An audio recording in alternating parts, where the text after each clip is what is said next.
Olá! Nosso curso sobre avaliação de usabilidade está entrando na etapa final.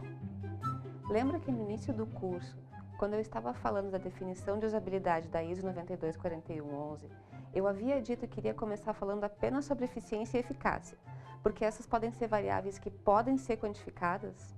Lembra que eu havia dito que deixaria a satisfação por último, porque é um aspecto muito subjetivo da experiência do usuário com o produto? Bem, chegou a hora de estudarmos essa variável da avaliação de usabilidade, que vem ganhando merecida atenção da comunidade de profissionais e acadêmicos da área de interação homem-máquina. Finalmente admitimos que não basta ser funcional, fácil de usar, fácil de aprender. Tem que ter alguma coisa a mais. Tem que ser agradável, tem que ser prazeroso, tem que ser bonito. Mas como a gente avalia isso?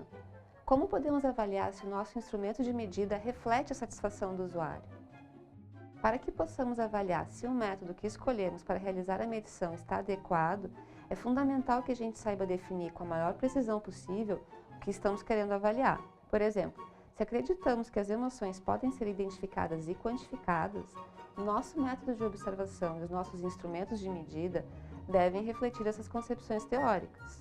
Por isso, o nosso passo seguinte deve ser identificar marcos teóricos do estudo da emoção.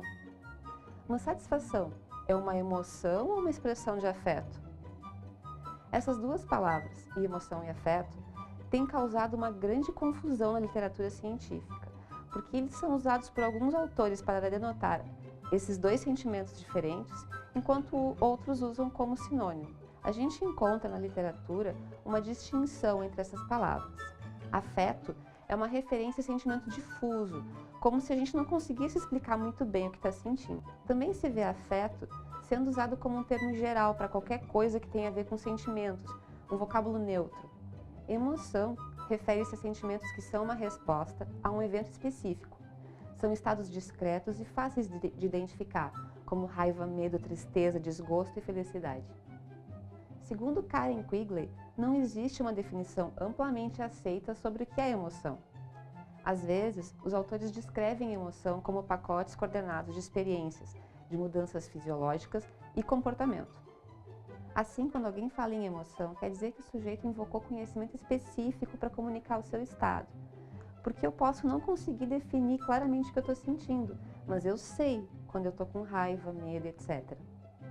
Nessa perspectiva, emoções necessariamente envolvem uma mudança no afeto, ao passo que mudanças no afeto nem sempre se transformam em emoções.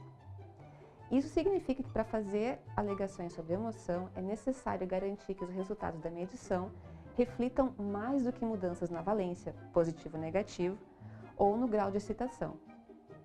E como será que poderíamos avaliar isso?